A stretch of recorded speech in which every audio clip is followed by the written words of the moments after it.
पिछले चैप्टर के लास्ट में हमने देखा था कि सोहेर ईडियर के साथ मिलकर बाइसन मार्किजेट में कोई प्लान एग्जीक्यूट करने वाला होता है। अब इस चैप्टर की शुरुआत में हमें दिखाया जाता है कि यूजीन कार्ड्स खेल रहा होता है, जिसमें वो लगातार जीत रहा होता है, जो देखकर बाकी नोबल्स चौंक जाते हैं और कहते हैं, ये कैसे हो सकता है? आखिर कोई लगातार इतनी बार कैसे जीत सकता है? और मुझे पूरी तरीके से याद है कि उसने सिर्फ 10 चिप्स के साथ शुरुआत की थी। वहीं यूजीन इस सिचुएशन में बहुत ज्यादा नर्वस हो रहा होता है और उसके अपोनेंट्स अपने लगातार हारने की वजह से बहुत ज्यादा गुस्से में होते हैं और अपना दांत पीसते हुए कहते हैं, मैं सब कुछ हार गया, लेकिन ये लड़का अभी भी जीतता जा रहा है। यूजीन सिचुएशन को समझ जाता है और अपने मन में कहता है, लगता है कि यहाँ पर चीजें खराब हो रही हैं। ये कहकर वो वॉशरूम में चला जाता है, जहां अपना हाथ धोते हुए कहता है, मुझे लगता है कि मुझे ये सब नहीं करना चाहिए। आगे अपने मन में कहता है, क्योंकि ये एक तरह से चीटिंग ही मानी जाएगी, लेकिन शुरुआत में मैं उनकी चीटिंग पकड़ रहा था। फिलहाल मुझे लगता है कि मैं उनके नजरों में आ चुका हूं। अब शायद हो सकता है कि कोई कार्टेल का एग्जीक्यूटिव मेरे ऊपर ध्यान देगा, जिससे मैं लिवांट और अपने अंकल के बारे में इंफॉर्मेशन निकाल पाऊंगा। ये कहकर वो मिरर में अपना चेहरा देखने के लिए अपना सर उठाता है, तो मिरर में से अनिका उसे घूर रही होती है और अचानक से कहती है, अरे देखो तो तुमने कितने अच्छे कपड़े पहने हैं, लगता है कि तुम इस समय बहुत ही अच्छा टाइम स्पेंड कर रहे हो। वहीं यूजीन अनिका को अचानक से अपने सामने देखकर बहुत ज्यादा डर जाता है और चिल्लाकर पीछे हटते हुए कहता है, सीनियर अनिका, आप यहाँ कैसे आ गई? तब अनिका मिरर में से ही कहती है, जब कुछ दिनों के बाद भी तुम मैजिक टावर में वापस नहीं आए, तो मैंने सिंपली तुम्हारे ऊपर एक डिटेक्शन स्पेल यूज किया, और जैसा कि मुझे उम्मीद थी, तुमने सीक्रेटली रॉय लिम का पीछा किया, इसलिए मुझे तुम्हें ढूंढने में ज्यादा टाइम नहीं लगा। वैसे मुझे ये उम्मीद नहीं थी कि तुम इस समय कसीनो में मजे कर रहे होगे। आगे डरावनी वॉइस में कहती है, क्या तुम्हें इस बात का डर नहीं लगता कि अबिस का ग्रैंड ड्यूक तुम्हें हमेशा देख रहा है? या फिर तुम्हें डर इस बात से नहीं लगता कि हर बार मैं तुम्हारी मदद करने के लिए आ जाती हूं? लेकिन इस बार के लिए मुझे माफ करना। अगर तुम्हारे साथ कुछ हुआ तो मैं तुम्हें बचाने नहीं आ पाऊंगी, क्योंकि मैं मैजिक टावर से बंधी हुई हूं।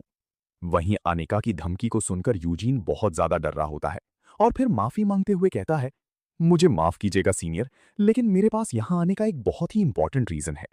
तब अनिका नॉर्मल होकर कहती है, खैर, मैं तुम्हें रोक भी कहां सकती हूं। आखिरकार सच्चाई तो यही है कि मैं आज तक तुम्हें एक बार भी नहीं रोक पाई।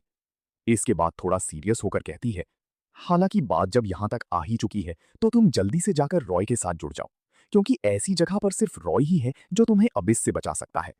वहीं यूजीन तो अनिका के मुंह से प्रोफेसर के नाम को इतना कैजुअली सुनकर सदमे में होता है। तभी अनिका यूजीन के एक सील को रिलीज करते हुए कहती है, फिलहाल मैं तुम्हारे पहले सील को ओपन कर रही हूं, ताकि वर्स्ट सिनेरियो में तुम खुद को थोड़ा बहुत प्रोटेक्ट कर सको। तब यूजीन चौंकते हुए कहता है, क्या सच में? लेकिन आपने तो कहा था कि मैं अभी इसके लिए तैयार नहीं हूं। लेकिन अनिका यूजीन की इस बात पर ध्यान नहीं देती और सीरियस होकर कहती है, एक बात याद रखना, अब जब मैंने तुम्हारी एक सील को हटा दिया है, तो ग्रैंड ड्यूक भी तुम्हें अब आसानी से नोटिस कर सकता है। ये सुनकर यूजीन के पसीने छूटने लगते हैं। इसी के साथ साथ अनिका बोल रही होती है कि अपने पावर्स को यूज करना तुम्हारी लास्ट प्रायोरिटी है। फिलहाल तुम्हारी फर्स्ट प्रायोरिटी ये है कि तुम जल्दी से जाकर रॉय के साथ मिल जाओ। तब यूजीन थोड़ा नर्वस होकर कहता है, सीनियर, क्या कोई बात है? आप इतने जल्दी में क्यों हैं? क्या कुछ होने वाला है? तब अनिका कहती है, अब इसका इन्वीजन शुरू होने वाला है। वो जगह जल्द ही उनका डोमेन। अनिका इससे आगे कुछ भी नहीं कह पाती और अचानक उनके बीच का कनेक्शन टूट जाता है। यूजीन कनेक्शन को टूटता देखकर कहता है, सीनियर, मुझे आपकी आवाज नहीं आ रही। तभी उसे कुछ महसूस होता है और वो विंडो के बाहर देखता है, तो पूरे आसमान में अबिस फैल रहा होता है, जो देखकर यूजीन बहुत ज्यादा डर जाता है। इसके बाद वो जल्दी से सुनबे के पास आकर कहता है, सुनबे, जल्दी से यहां से बाहर चलो, यहां कुछ तो बहुत गड़बड़ हो रहा है। फिलहाल के लिए हम अपना प्लान ड्रॉप कर रहे हैं और रॉय लेन को ज्वाइन करने वाले हैं। लेकिन सुनबे यूजीन की इस बात पर बिल्कुल भी रिएक्ट नहीं करती और अचानक से पीछे मुड़कर बहुत ही अजीब चेहरा बनाकर डरावनी आवाज में कहती है, तुमने बिल्कुल सही कहा, यहां कुछ तो गड़बड़ है, मैं अब रुक नहीं सकती। वहीं सुनबे की ऐसी हालत देखकर यूजीन चौंक जाता है और कहता है, सुनबे, आखिर अब तुम्हें क्या हुआ? तब सुनबे यूजीन का कपड़ा खींचकर रोते हुए कहती है, यूजीन, प्लीज मुझे कुछ पैसे उधार दे दो। तब यूजीन सुनबे की ऐसी हरकत के पीछे का रीजन समझ जाता है और कहता है, क्या ये सब गैम्बलिंग की वजह से हो रहा है? आगे थोड़ा गुस्सा होते हुए कहता है, ये समय इन फालतू चीजों में वेस्ट करने का नहीं है। लेकिन सुनबे को तो यूजीन की कोई भी बात समझ नहीं आ रही होती है और वो डर से कांपते हुए कहती है, मुझे बचा लो यूजीन, मैं मरने वाली हूं। आगे अपना सर पकड़कर कहती है, अब मुझे समझ आ गया कि आखिर सभी लोग कार्टेल से क्यों डरते हैं। कार्टेल की असली पावर ब्रूट स्ट्रेंथ नहीं, बल्कि दी एब्सोल्यूट कॉन्ट्रैक्ट है। इसलिए अगर मैंने उनके पैसे वापस नहीं किए तो मैं डेफिनेटली मारी जाऊंगी। वहीं सुनबे को इतने टेंशन में देखकर यूजीन उसे शांत कराते हुए कहता है, तुम ये क्या बकवास कर रही हो? तुम यहाँ पर सिर्फ कुछ पैसे हारी हो। आखिर इससे तुम्हारी मौत कैसे हो सकती है? तभी हमें दिखाया जाता है कि यूजीन के पीछे एक लड़का होता है जिसके बॉडी में अचानक से अबिस का करप्शन शुरू हो जाता है, जिससे उसका शरीर फट जाता है। तब यूजीन पीछे मुड़कर उस घिनौने व्यू को देखकर बहुत ज्यादा टेरिफाइड हो जाता है। तभी वहां एक लड़की हंसते हुए अपने हट्टे कट्टे बॉडीगार्ड के साथ एंट्री करती है और कहती है, ये तो बहुत ही ज्यादा मजेदार है। हम उन कीड़ों को आसानी से मार सकते हैं जो हमारा पैसा वापस नहीं कर सकते। इसके लिए मैं सोहर को दोबारा थैंक यू बोलूंगी, जिसकी वजह से हमारा ये बिजनेस इतना आगे बढ़ चुका है। तभी उसके साइड में खड़ा वो बॉडीगार्ड कहता है, एल पाद्रीनो ने एयर्स को ऑर्डर दिया था कि सारे नोबल्स के सोल को हार्वेस्ट करना है। इसके बाद हमें इस मोटे आदमी के बारे में बताया जाता है। इसका निकनेम कैप्टन है और ये इस कसीनो के सिक्योरिटी का हेड है। इसके बाद सिक्योरिटी हेड आगे कहता है, हम इन सारे नोबल्स को मार सकते हैं, लेकिन इन्हें जिंदा निचोड़ना ज्यादा प्रॉफिटेबल है, इसलिए उन्हें ध्यान से मारो। ये सुनकर वो लड़की अपना मुंह बनाकर कहती है, तो ऐसी बात है क्या?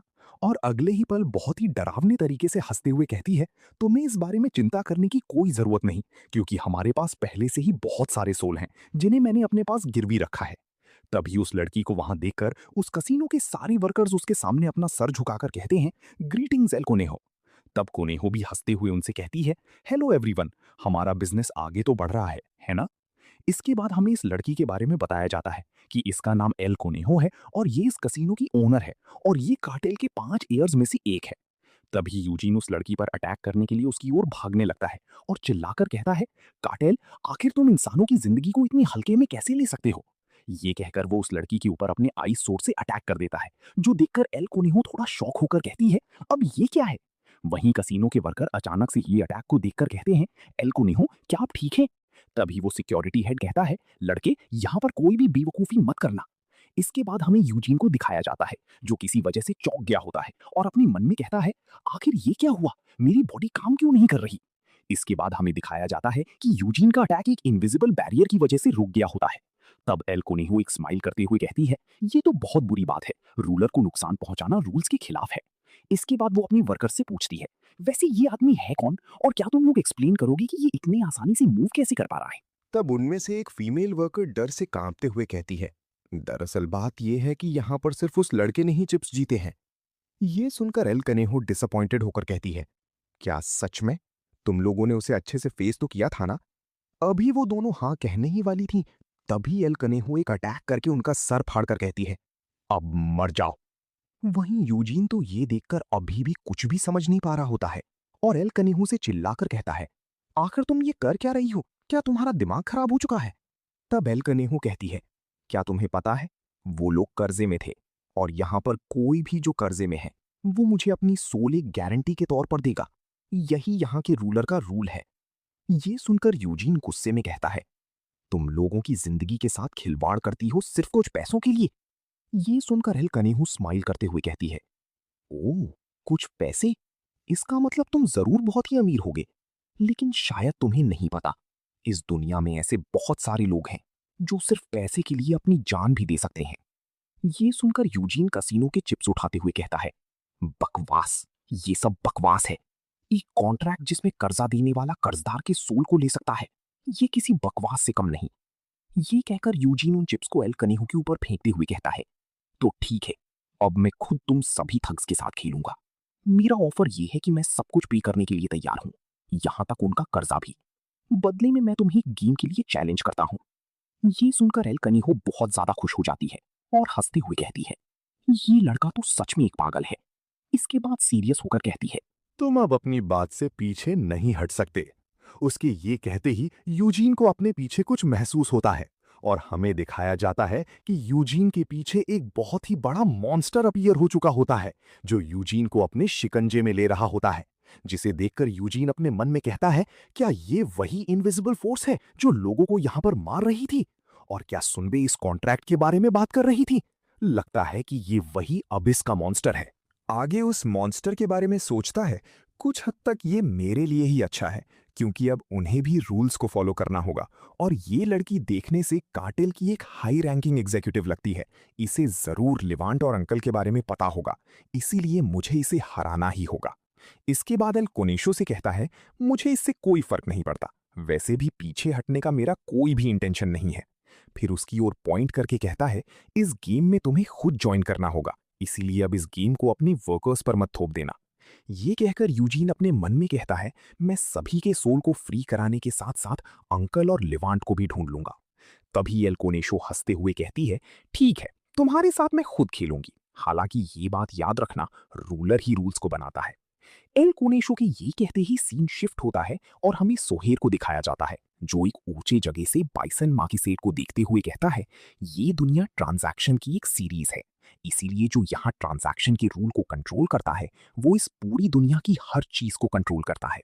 इसके बाद पीछे मुड़कर किसी से कहता है, कार्टेल की इस अंधेरी रात पर नजर रखो और इसी पूरी दुनिया में फैला दो। ये वही चीज है जो मैं तुम 5 लोगों को देना चाहता हूं, ताकि तुम इस दुनिया को परफेक्ट बना सको, लिवांट। और हमें दिखाया जाता है कि सोहेर अब तक लिवांट से ही बात कर रहा था, जो उसकी बातों पर बिल्कुल भी ध्यान नहीं दे रहा होता है। लेकिन वारिस बनाने की बात सुनकर इरिटेट होकर कहता है, मैंने तुम्हें पहले भी कई बार बताया है, मैं तुम्हारा सक्सेसर नहीं बनने वाला। और अब जाकर हमें ऑफिशियली लिवांट के बारे में बताया जाता है कि लिवांट को कार्टेल में एल गाटो के नाम से जाना जाता है और ये कार्टेल का फर्स्ट एयर है। फिलहाल ये वीडियो यहीं पर खत्म होती है। अगर वीडियो अच्छी लगे तो वीडियो को लाइक करें, चैनल को सब्सक्राइब करें। मिलते हैं एक और नए वीडियो में, तब तक के लिए बाय बाय।